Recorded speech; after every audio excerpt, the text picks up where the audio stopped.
கனமழை காரணமாக கல்பாக்கம் அடுத்த புதுப்பட்டணம் பகுதியில் மின் விநியோகம் நிறுத்தப்பட்டிருக்கிறது. கல்பாக்கம் கடல் பகுதியில் கடும் சீற்றத்துடன் கடல் காணப்படுகிறது. காலை முதலே கடல் கொந்தளிப்புடன் காணப்படுகிறது. பலத்த காற்று, அவ்வப்போது மழை பெய்வதால் கல்பாக்கம் சுற்றுவட்டார பகுதிகளில் மின்சாரம் தடைபட்டிருக்கிறது. அண்மை செய்தியாக பார்த்து கொண்டிருக்கோம். இன்று பிற்பகலுக்கு பிறகாக காரைக்கால், புதுச்சேரி, மகாபலிபுரம் இடையே மரக்காணம், கல்பாக்கம் ஆகிய பகுதிகளை மையமாக வைத்து புயல் கரையை கடக்கலாம் என கணிக்கப்பட்டிருக்கக்கூடிய சூழலில் அதற்கான அறிகுறிகள் தற்போதே தெரிய தொடங்கியுள்ளது. கல்பாக்கம் கடல் பகுதி கடும் சீற்றத்துடன் காணப்படுகிறது. அவ்வப்போது மழை, காற்றும் அதிகமாக இருப்பதால் அந்த பகுதியில் மின்சார விநியோகம் துண்டிக்கப்பட்டிருக்கிறது. நம்முடன் தனியார் வானிலை ஆய்வாளர் திரு செல்வகுமார் இணைகிறார். வணக்கம் திரு செல்வகுமார். தற்போதைய புயலின் நிலை என்ன? எவ்வளவு வேகத்தில் நகர்ந்துகிட்டு இருக்கு? இன்று பிற்பகலுக்கு பிறகு கரையை கடக்கும்னு நம்ம இதற்கு முன்பு கணித்திருந்தோம். என்ன சூழல்? அதே தானா, இல்லை மாற்றம் ஏதாவது வருவதற்கு வாய்ப்பு இருக்கா? கண்டிப்பாக. அதாவது நம்முடைய வானிலை அறிக்கையில இன்று பிற்பகல் என்று வழங்கப்படவே இல்லை. நாளை அதிகாலை 1 மணி 2 மணிக்கு தான் அது கரையை கடக்க போகிறது. காரணம், இப்பொழுது அது மரக்காணத்திற்கு நேர்கிழக்கே காலையில 5:30 மணிக்கு 210 கிலோமீட்டர் தொலைவில் நிலை கொண்டிருந்தது. ஆகவே இது நேரடியாக மரக்காணத்திற்கோ அல்லது மாமல்லபுரத்திற்கோ வந்துவிட போவதில்லை. அது நேரடியாக சென்னைக்கு மிக நெருக்கமாக வந்து, அதாவது கேளம்பாக்கத்திற்கு நேர்கிழக்கே ஒரு 50 கிலோமீட்டர் தொலைவிலும், சென்னைக்கு ஒரு 75 கிலோமீட்டர் தொலைவிலும் வந்து அமைந்து, பிறகுதான் அது அந்த வேறொரு, அதாவது நீரோட்டம் எண்ட் ஆகிற காரணத்தினால பிறகு வேறொரு வழித்தடமாக திசை மாறி நின்று, அதாவது திசை மாறும் பொழுது மெல்ல திசை திரும்பி அப்படியே மாமல்லபுரம் மற்றும் மரக்காணம் இடைப்பட்ட பகுதியில் கூவத்தூர், சதுரங்கப்பட்டினம் வழியாக அது கரை கடப்பதற்காக வாய்ப்பு அதிகமாக இருக்கிறது. ஆகவே இப்பொழுது 210 கிலோமீட்டர் தொலைவில் இருக்கிற காரணத்தினால இது 10 கிலோமீட்டர் வேகத்தில் நகர்ந்தால் கூட இன்னும் 21 மணி நேரம் பிடிக்கும். நேரடியாக அது மரக்காணத்திற்கு வந்தாலே 21 மணி நேரம் பிடிக்கும். அது சென்னைக்கு வந்து அது மீண்டும் அது மாமல்லபுரம் நோக்கி திரும்ப போகிற காரணத்தினால ஆகவே டிசம்பர் 1ஆம் தேதி பொழுது கூட விடிந்துவிடும் என்று எதிர்பார்க்கப்படுகிறது. ஆகவே கண்டிப்பாக மிக மெல்ல நகரும் புயலாக அமைந்து சென்னைக்கு அருகே சற்று திசை மாறும் பொழுது நீடித்து நின்று மழைப்பொழிவை கொடுத்துவிட்டு பிறகு மாமல்லபுரத்தை நோக்கி திரும்பும் வரை சென்னைக்கு மழை கொஞ்சம் உச்சபட்சத்தை எட்டும். காற்றை பொறுத்த வரைக்கும் இப்பொழுது மீனம்பாக்கத்துல 45 கிலோமீட்டர் வேக காற்று வீசிக் கொண்டிருக்கிறது. மழைப்பொழிவு அதிகாலையை விட காலை நேரத்தில் இப்ப கொஞ்சம் அதிகரித்திருக்கும். இந்த மழைப்பொழிவு படிப்படியாக உள்ளேயும் போய்விட்டது. அதாவது காஞ்சிபுரம் மாவட்டத்திலையும், திருவள்ளூர் மாவட்டம் திருத்தணி வரை மழை தொடங்கி விட்டது. செங்கல்பட்டு மாவட்டம் முழுவதுமே மழைப்பொழிவு தொடங்கி காற்றுடன் மழை பொழிந்து கொண்டிருக்கிற நிலையில இந்த மழைப்பொழிவு படிப்படியாக அதிகரிக்க செய்யும். காற்றும் 45 என்பது 55ஆகவும், பிறகு மதியம் ஒரு 10 மணிக்கு மேல 65ஆகவும், மதியம் மாலையிலாம் ஒரு 75, 85 என்று முன்னிரவில 85, 75 கிலோமீட்டர் வேகத்துல தொடர்ச்சியான கடலை நோக்கிய கரை காற்றுடன் கனமழை பொழிவை கொடுத்து கொண்டே இருக்கும்.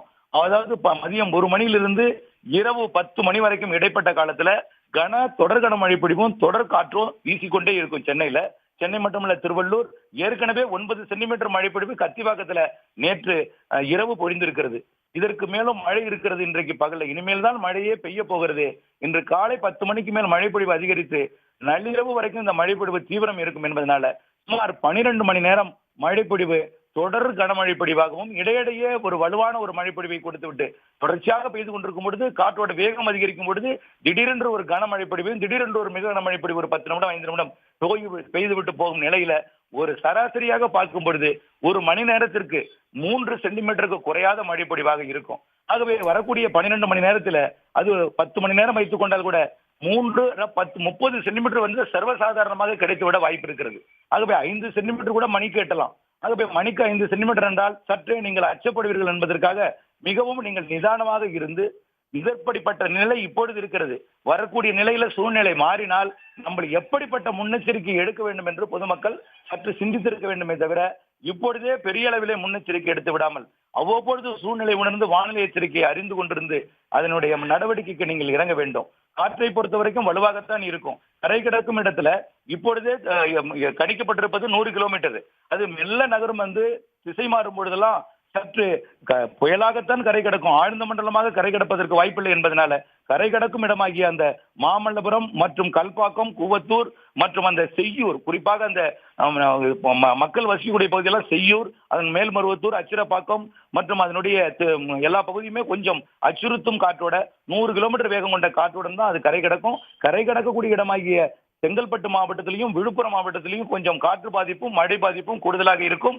பிறகு இது செயலிழந்து ஆழ்ந்த காற்றழுத்த தாழ்வு மண்டலமாக தரையேறி பிறகு செயலிழந்த பிறகு அடுத்த பிரச்சனை இருக்கிறது. அடுத்தது கடலூர் மாவட்டத்தின் பகுதிகளுக்கும் உள்ளே விழுப்புரம் மாவட்டத்தின் கள்ளக்குறிச்சியை தாண்டிய பகுதிகளுக்கும் திருவண்ணாமலை மேலும் திருப்பத்தூர், வேலூர், ராணிப்பேட்டை மாவட்ட பகுதிகளுக்கும் காஞ்சிபுரம் மாவட்ட பகுதிகளுக்கும் இது தொடர்ந்து படிப்படியாக செயலிழந்தாலும் வெல்மார்க்கு லோ பிரஷரா இது நீலகிரி மாவட்டம், கோயம்புத்தூர் மாவட்டம் போகிற வரைக்கும் அது இடைப்பட்ட சேலம், நாமக்கல், கரூர், கோயம்புத்தூர், திருப்பூர், நீலகிரி என்று கிருஷ்ணகிரி, தருமபுரி, அதே போல ஆந்திர எல்லையோர, கர்நாடக எல்லையோர, கேரள எல்லையோர மாவட்டங்கள் வரைக்கும் நிறைய மழைப்பிடிவை 4 நாட்களுக்கு கொடுக்க இருக்கிறது. இப்பொழுதைக்கு தேவை முன்னெச்சரிக்கை. இன்றைக்கும் நாளைக்கும் சென்னை, வரக்கூடிய நாட்களிலே வட உள் மாவட்டங்கள், பிறகு மேற்கு தொடர்ச்சி மலை, நீலகிரி வரைக்கும் கொடுக்க வேண்டிய கட்டாயத்தில் இருக்கிறோம் என்பதை இதன் மூலம் அச்சப்படாமல் உள் மாவட்ட மக்களுக்கு தற்பொழுது மழைப்பொழிவு தேவை. தாழ்வான பகுதிகள் உள் மாவட்ட மக்கள் வரக்கூடிய நாட்களிலே எடுக்க வேண்டிய முன்னெச்சரிக்கைக்கும் இப்பொழுது சென்னை உள்ளிட்ட பகுதிகளுக்கு காற்றுடன் மழைப்பொழிவு பொழிய இருக்கிறதுக்கு முன்னெச்சரிக்கைக்கும் எடுத்து நிதானமாக அச்சமோ பீதியோ அடையாமல் முன்னெச்சரிக்கை என்பது தேவை என்பதை உணர்ந்து நடவடிக்கை எடுத்துக்கொள்ளுமாறு கேட்டுக்கொள்கிறேன். புயலின் வேகம்ங்கிறது கூடியிருக்கு. 7 கிலோமீட்டர் வேகத்தில் நடந்து இருந்த புயல் இப்ப 12 கிலோமீட்டர் வேகத்தில் நகர தொடங்கி இருக்கு. புயல் கரையை நோக்கி நகர அதன் போக்கில் சில மாற்றங்கள் கூட நம்ம எதிர்பார்க்கலாம் அப்படின்னு நீங்க சொல்லியிருக்கீங்க. உங்களுடைய தகவல்களுக்கு நன்றி திரு செல்வகுமார். உடனுக்குடன் செய்திகளை தெரிந்து கொள்ள சன் நியூஸ் பெல் ஐகானை கிளிக் பண்ணுங்க.